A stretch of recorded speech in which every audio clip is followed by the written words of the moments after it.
ang kanyang tagumpay. Pinero'y kauna, ang mga bagay na ito ay sinasabi ko sa inyo, upang sa akin ay magkaroon kayo ng kapayapaan.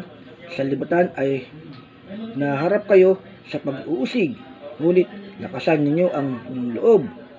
Dinaig ko na ang salibutan. 1 Kapitulo 16 talata 33. Narinig ko na ang kwentong nito dati at alam ko na ang wakas, ngunit tuwing kinukwento ito ng aking ama sa kanyang sermon, hindi pa rin nawala ang pagkagulat sa akin.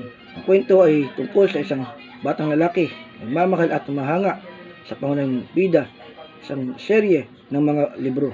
Pabili pa lamang niya ang niyang pinakabagong volume at napagtanto niyang bang iba ito, hindi tulad ng mga naunang libro. Sa pagkakataong ito, ang kanyang bida ay tila natatalo at hinahamak, hindi pa kalayuan sa libro, hindi na kinaya ng bata at sa kaba. Tumungo siya agad sa huling kabanata, nininig ang mga kamay, binuksan niya ang huling pahina at binasa ang huling talata, at doon sa huling mga pangusap ng kwento, kusan niyang sa kabila ng tila mga katalo, ang kanyang bida pa rin ang nagwagi at ang kontrabida ay nagapi.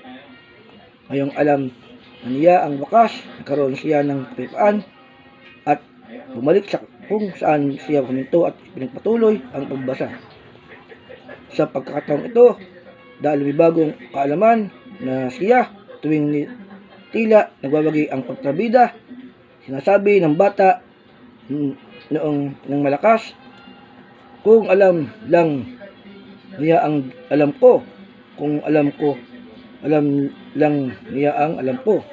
Sinabi na sa atin ni Jesus ang wakas ng kwento.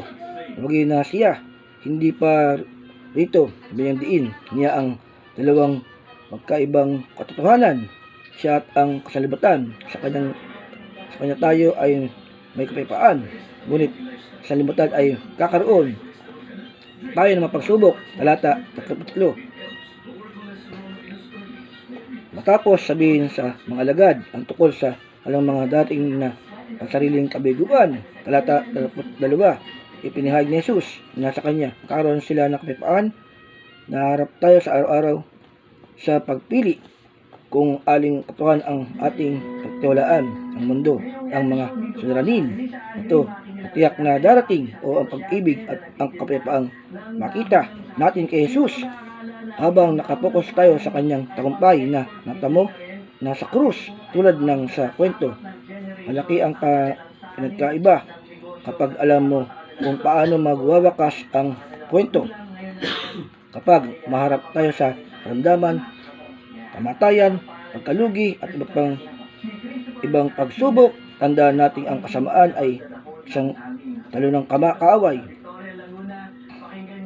Nang nag-post ako ng larawang kamay ng aking ama na hawak ang aking kamay bilang pag-anunsyo ng kanyang pagpanaw, dinagdag ko ang paralang siya na gayong pamagat ng aklat ng devosyonal na ito.